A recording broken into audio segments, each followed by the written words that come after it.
ನಾಟಿ ಜನ ನಾವು ಹೋಗೋದನ್ನ ಮನೆಯ ಕಡೆ ನಾಟಿ ಜನ ಹೋಗೋದನ್ನ ಎಲ್ಲ ಮಕ್ಕಳೆಲ್ಲ ಹೋಗಿ ಮಂತ್ರೇಶ್ ತಗೊಳ್ಳಿ ಹೋಗಿ ಪುಟ. ಇವರಿಗೆ ಕೆಲವು ಮಕ್ಕಳು ಸ್ನೇಹಿತರಾಗಿದ್ದರು ಗುರುಗಳಿಗೆ. ಅವರು ಸ್ವಲ್ಪ ಆ ಮಠ ಈ ಮಠ ನಮ್ಮ ಅಲ್ಲಿ ಆ ಕಡೆ ಹಿರಿಯರ ಹತ್ರ ಹೋಗಿ ಅವರು ಹೇಳಿರೋದು ಒಳ್ಳೆಯ ಮಾತನ್ನ ಕೇಳಿಬಿಟ್ಟು ಎಲ್ಲ ಜನಕ್ಕೆ ತಿಳಿಸುವ ಪ್ರಯತ್ನ ಮಾಡ್ತಾ ಇದ್ದೀನಿ. ಬನ್ನಿ. ತುಂಬ ಸಂತೋಷ. ಇವತ್ತು ಮುಖ್ಯವಾಗಿ ನಮ್ಮ ಸಂಸ್ಕೃತಿ, ನಮ್ಮ ಧರ್ಮ, ಇದರ ಜಾಗೃತಿ ಮಕ್ಕಳಲ್ಲಿ ಆಗಬೇಕು. ಆದ್ದರಿಂದ ಇವತ್ತಿನ ಮಕ್ಕಳೇ ನಾಳೆಯ ದೇಶದ ಪ್ರಜೆಗಳು. ಆದ್ದರಿಂದ ಮಕ್ಕಳಲ್ಲಿ ಧರ್ಮಶ್ರದ್ಧೆಯನ್ನು ಬೆಳೆಸುವುದು, ಅವರಿಗೆ ತಿಳಿ ಹೇಳುವಂಥದ್ದು ನಮ್ಮ ಆದ್ಯ ಕರ್ತವ್ಯ. ನೀವೆಲ್ಲರೂ ಕೂಡ ಚಿಕ್ಕ ಮಕ್ಕಳಾಗಿ ಈ ಒಂದು ಕಿಡ್ಸ್ ವರ್ಲ್ಡ್ ಅಂತ ಅನ್ನುವಂಥ ಒಂದು ಬ್ಯಾನರ್ ಕೆಳಗೆ ನೀವು ವರ್ಕ್ ಮಾಡ್ತಾ ಇರ್ತಕ್ಕಂಥದ್ದು ತುಂಬ ಸಂತೋಷದ ವಿಷಯ.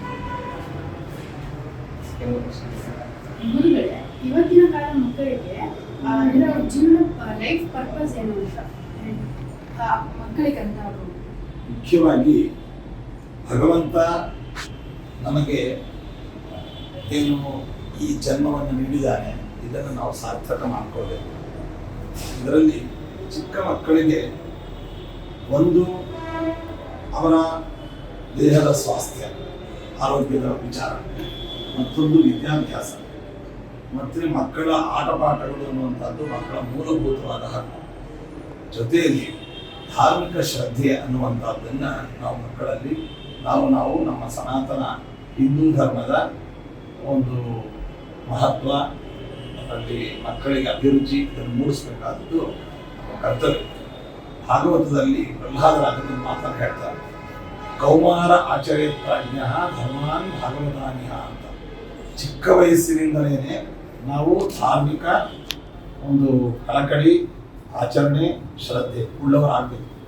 ಇದು ಪ್ರಹ್ಲಾದರಾಜರು ನಮಗೆ ನೀಡಿದಂತಹ ಒಂದು ಸಂದೇಶ. ಆದ್ದರಿಂದ ಈ ಚಿಕ್ಕ ಮಕ್ಕಳಿಂದಲೇ ಈ ಧಾರ್ಮಿಕ ಜಾಗೃತಿ ಅನ್ನುವಂಥದ್ದು ನಾವು ಮೂಡಿಸಬೇಕು.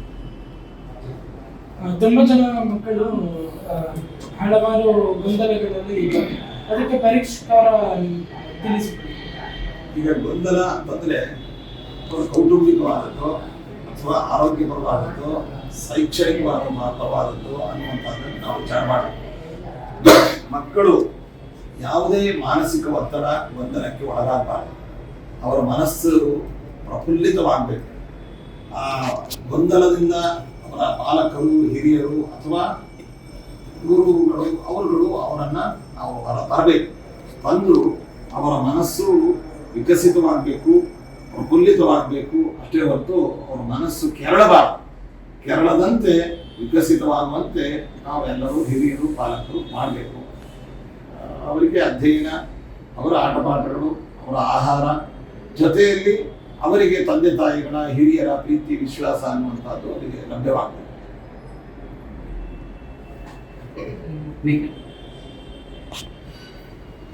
ಮಕ್ಕಳು ಯಾವ ವಯಸ್ಸಿನಿಂದ ಭಕ್ತಿ ಮಾರ್ಗದ ಅವಶ್ಯಕತೆ ಇದೆ? ಮಕ್ಕಳಿಗೆ ಚಿಕ್ಕ ವಯಸ್ಸಿನಿಂದಲೇ ಭಕ್ತಿ ಅನ್ನುವಂಥದ್ದು ಅವರಲ್ಲಿ ನಾವು ಪ್ರಚೋದಿಸ್ತೀವಿ.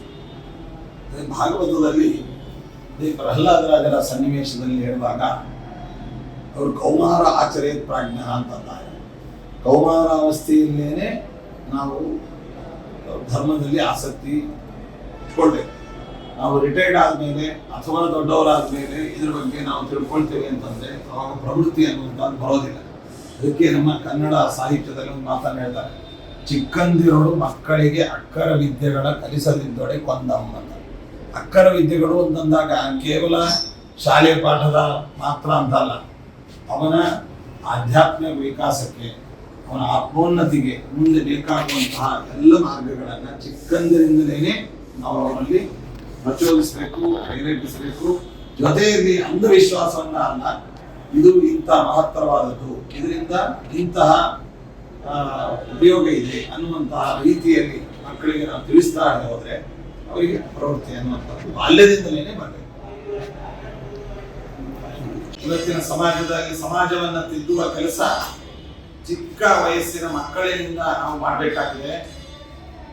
ಮಕ್ಕಳ ಮೂಲಕವಾಗಿ ನಾವು ಸಮಾಜವನ್ನು ತಿದ್ದಿ ಅವರಲ್ಲಿ ಧಾರ್ಮಿಕ ಅಥವಾ ಸಾಮಾಜಿಕ ಕಳಕಳಿ ದೇಶಭಕ್ತಿ ಇವುಗಳನ್ನು ಮೂಡಿಸಬೇಕು. ಮಕ್ಕಳನ್ನು ಯಾವುದೇ ಕಾರಣಕ್ಕೂ ಉಪೇಕ್ಷೆ ಮಾಡಿ ಅವರಿಗೆ ನಿರಾಶೆ ಅನ್ನುವಂಥದ್ದು ಮಾಡಬಾರದು. ಈ ನಿಟ್ಟಿನಲ್ಲಿ ಮಕ್ಕಳಿಗೆ ಸಂಬಂಧಪಟ್ಟಂತಹ ಜವಾಬ್ದಾರಿ ಅಥವಾ ಅವರ ಮನಸ್ಸಿನಲ್ಲಿರುವ ಭಾವನೆ, ಅವರ ಪ್ರಶ್ನೆಗಳು, ಇದರ ಬಗ್ಗೆ ಕೆಲವು ಪ್ರಶ್ನೋತ್ತರಗಳನ್ನು ಮಾಡಿದ್ದೇವೆ. ಇದು ಎಲ್ಲ ಮಕ್ಕಳಿಗೆ ಉಪಯುಕ್ತವಾದದ್ದು. ಇದರದೊಂದು ದೊಡ್ಡ ಸೀರೀಸ್ ಆಫ್ ಒಂದು ಕಾರ್ಯಕ್ರಮವನ್ನು ಕೂಡ ನಾವು ಹಮ್ಮಿಕೊಳ್ಳಲಿದ್ದೇವೆ.